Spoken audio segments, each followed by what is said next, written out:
നിർമ്മിച്ചിരിക്കുന്ന രീതി കൊണ്ടും വാസ്തുവിദ്യയിലെ പ്രത്യേകതകൾ കൊണ്ടും സഞ്ചാരികളെ അത്ഭുതപ്പെടുത്തുന്ന നിരവധി സ്ഥലങ്ങൾ ഭൂമിയിലുണ്ട്.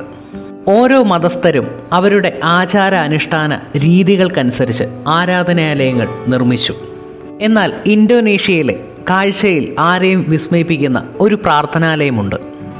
രൂപം കൊണ്ടും നിർമ്മാണത്തിലെ രീതികൾ കൊണ്ടും അതിൻ്റെ കാരണം കൊണ്ടും ലോക സഞ്ചാരികളുടെ ശ്രദ്ധയാകർഷിച്ച ഒരു ദേവാലയമാണ് നമ്മുടെ ഇന്നത്തെ വിഷയം. ഏത് സഞ്ചാരിയെയും ആകർഷിക്കുന്ന തരത്തിലാണ് ഈ ദേവാലയം നിർമ്മിച്ചിരിക്കുന്നത്. ഇതിന് കാരണം ഈ ദേവാലയത്തിന് ഒരു കോഴിയുടെ ആകൃതിയാണ്. ഇന്തോനേഷ്യയിലെ ദ്വീപ് സമൂഹത്തിലെ പ്രധാന ദ്വീപായ ജാവയുടെ ഹൃദയഭാഗത്ത് കൊടുങ്കാട്ടിൽ ഉപേക്ഷിക്കപ്പെട്ട നിലയിലാണ് ഈ കോഴിയുടെ ആകൃതിയിലുള്ള പള്ളി. എല്ലാ മതത്തിലെയും തീർത്ഥാടകർക്ക് വേണ്ടി രൂപകൽപ്പന ചെയ്തിട്ടുള്ള ഈ ഭീമൻ കെട്ടിടം ലോകമറിയുന്നത് ചിക്കൻ ചർച്ച് എന്ന പേരിലാണ്.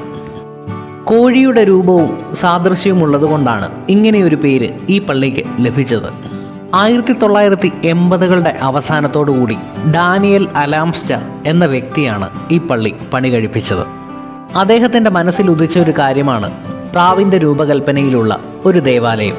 സമാധാനത്തിൻ്റെയും ഐക്യത്തിൻ്റെയും പ്രതിരൂപമായി അദ്ദേഹം കണ്ടിരുന്നത് പ്രാവിനെയായിരുന്നു. അതുകൊണ്ട് തന്നെ പള്ളിക്ക് ചേരുന്ന രൂപകൽപ്പന പ്രാവിൻ്റേതാണെന്ന് അദ്ദേഹം വിശ്വസിച്ചു. പണി ഏതാണ്ട് പൂർത്തിയായതു മുതൽ നാട്ടുകാർ ഇതിനെ ചിക്കൻ ചർച്ച് എന്ന് വിളിച്ചു തുടങ്ങി. പ്രാവിൻ്റെ രൂപകൽപ്പനയിൽ നിർമ്മിച്ചതാണെങ്കിലും ഇതിന് ഒരു കോഴിയുടെ രൂപസാദൃശ്യമാണ്. വൈകല്യമുള്ള കുട്ടികൾക്കും മാനസിക പ്രശ്നമുള്ളവർക്കുമായി ഒരു കേന്ദ്രം ഈ പള്ളിയുടെ ഭാഗമായി ഉൾപ്പെടുത്തിയിട്ടുണ്ട്. നിർമ്മാണത്തിന് വേണ്ടി ഉയർന്ന ചെലവ് വന്നതോടുകൂടി ഈ പള്ളി പൂർത്തിയാക്കുവാൻ സാധിച്ചിട്ടില്ല. ഇന്നും ഈ ചിക്കൻ ചർച്ച് പണിതീരാത്ത കെട്ടിടമായി അവശേഷിക്കുന്നു.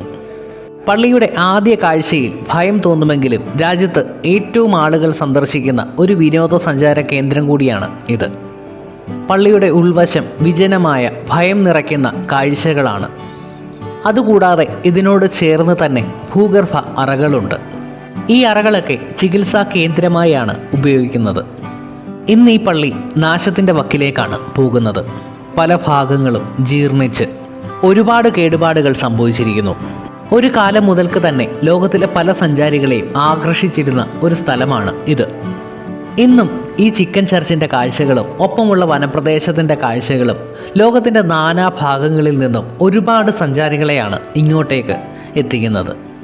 അത്രയും ആകർഷണം തോന്നിക്കുന്ന അത്ഭുതപ്പെടുത്തുന്ന കാഴ്ചകളാണ് ഈ പള്ളിയുടേത്. പള്ളിയുടെ ഏറ്റവും മുകളിലായിട്ട് കയറി നിൽക്കാനായിട്ട് ഒരിടമുണ്ട്. അവിടെ നിന്നാൽ വനപ്രദേശത്തിൻ്റെ 360 ഡിഗ്രി കാഴ്ചകൾ ആസ്വദിക്കാൻ കഴിയും. ഫോട്ടോഗ്രാഫി ഇഷ്ടപ്പെടുന്നവർക്ക് ഏറ്റവും ഉചിതമായ ഒരു സ്ഥലം തന്നെയാണ് ചിക്കൻ ചർച്ച്. ചിക്കൻ ചർച്ചിൻ്റെ കാഴ്ചകൾ ഇവിടെ അവസാനിക്കുകയാണ്.